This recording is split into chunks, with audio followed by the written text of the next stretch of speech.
If you think losing everything makes you weak, wait until you see what happens when a quiet man is pushed too far. Subscribe for more true story style revenge tales that remind you, sometimes justice wears muddy boots.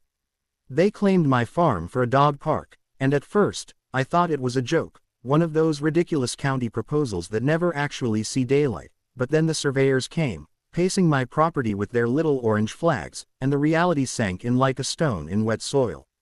I'd worked that land for 32 years, inherited from my father, who'd built the barn by hand and buried 2 of our old hounds under the oak at the edge of the pasture. To them, it was just acreage, just a convenient open space near town where folks could walk their Labradors and sip their lattes. To me, it was blood, sweat, memory, and the last piece of my family's dignity. The county board called it eminent domain for community recreation. I called it theft. They said they'd compensate me fairly, but fair doesn't come in dollars when your whole life's been bound to the smell of hay and rain-soaked earth. The day the letter came, signed and stamped with official arrogance, I sat on my porch, looked over the fields, and promised my late father under my breath that I'd make them regret it. They thought I'd roll over. They didn't know me. When the bulldozers came, I watched from my truck. I didn't yell. I didn't fight. I just stared as they tore through the fence, flattening the old corn shed. I could almost hear my dad's voice saying, "Don't let him win, son." They built that damn dog park fast. 6 months and it was open, with shiny gates, walking trails, and benches with the donors' names carved into them. Folks cheered at the ribbon cutting, and the mayor gave some speech about bringing community together. I didn't attend. I was already planning my next move. You see, what they didn't realize was that my farm wasn't the only land around there worth something. Over the years, I'd bought small parcels nearby, 5 acres here, 10 there, mostly for hay or grazing. After they took my main property, I started calling up old neighbors, some tired, some ready to retire, and I made offers on every plot of land that bordered the new dog park. I didn't haggle. I paid in cash, every last cent I'd saved, even sold my tractor to fund it. By the time the county's paperwork was finalized, I owned every surrounding acre. It took them months to notice, but when they finally did, it was too late. I put up fences, tall, sturdy ones, with private property, no trespassing, signs every 20 feet. Then I had contractors pour gravel and move boulders across every access road. The only way into the park now was through land that belonged to me, and I had no intention of granting easement. The first complaint came from the mayor's office. They sent letters. I ignored them. Then came the reporters, sniffing for a story about the bitter old farmer, blocking community progress. I gave them nothing. They printed their lies anyway, calling me stubborn, uncooperative, selfish. They never mentioned that they'd stolen from me first. When the county tried to take me to court for impeding access, my lawyer, an old friend of my father's, pointed out that they'd neglected to secure a right-of-way in their original deal. Bureaucratic oversight, they called it. I called it karma. The case dragged on, but I wasn't in any rush. The park sat empty, the grass growing wild, the fancy benches rusting in the rain. The same folks who'd clapped at the grand opening now whispered in the grocery store that maybe the whole thing was cursed. I didn't stop there, though. Oh no. I planted fast-growing pine along the perimeter, thick and tall, so from the road all you could see was a wall of green, out of sight, out of mind. By the time the county offered to buy my land to reopen access, the value had doubled. I told them I wasn't selling for any price. They huffed and threatened, but they had no power left. Eminent domain had already been used once, and the town's budget couldn't handle another lawsuit.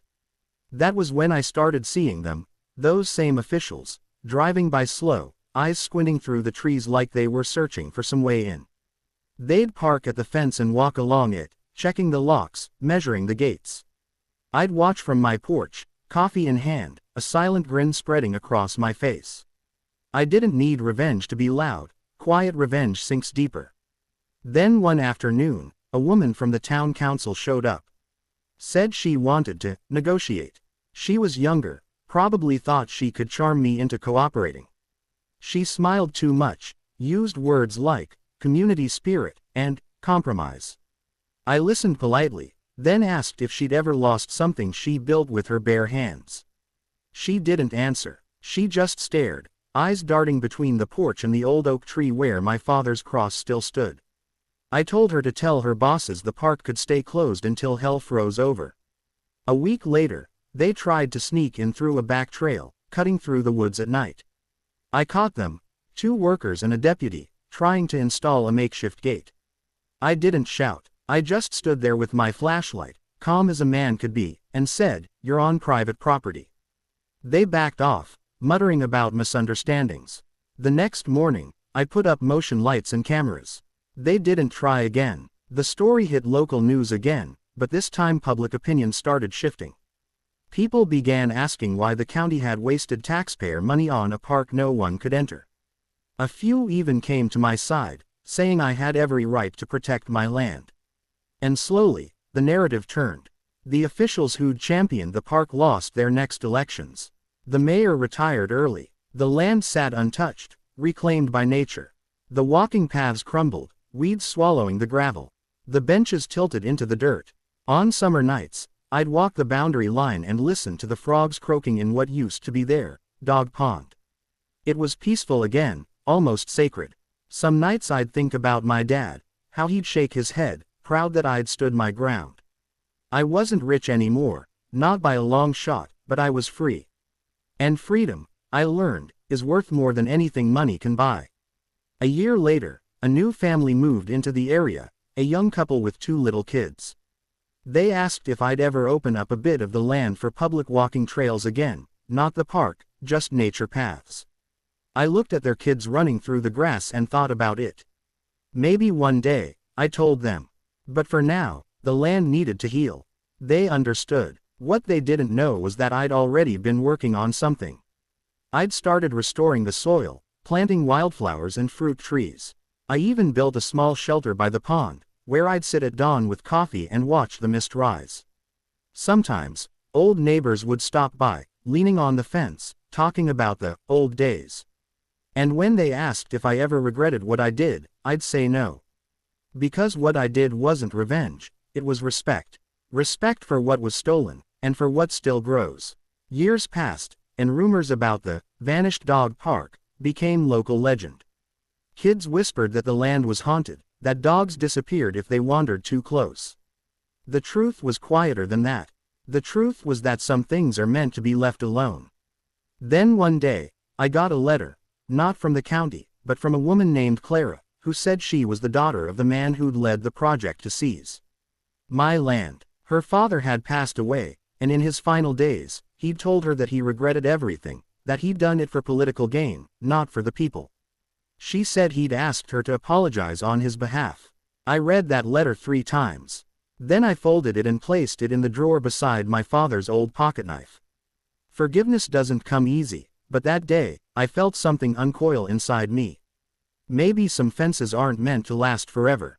The following spring, I opened one small gate, not to the public, just to those who asked permission. The couple with the kids came first, then a few old-timers. They walked quietly, respectful of the place, never leaving trash, never staying too long.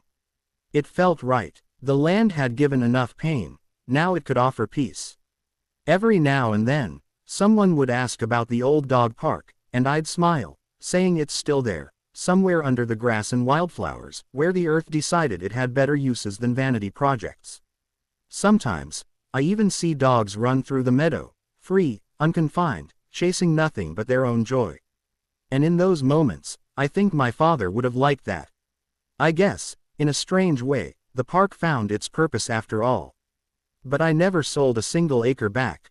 Not one. Because some lessons need to stay written in the soil. So when people ask me what happened, I tell them the truth. They claimed my farm for a dog park, so I bought the surrounding land and closed every entrance, but in doing so, I found a way to open something else inside me. Maybe revenge isn't about winning. Maybe it's about remembering who you were when they tried to erase you. And maybe the best kind of victory is living long enough to see nature take back what men once thought they owned. So if you ever drive past an overgrown park behind a wall of pine, and wonder who lives beyond the fence, just know, it's someone who refused to let go of what mattered. Someone who learned that silence can roar louder than any protest. Someone who knows that justice doesn't always wear a badge, it sometimes wears muddy boots and a quiet smile.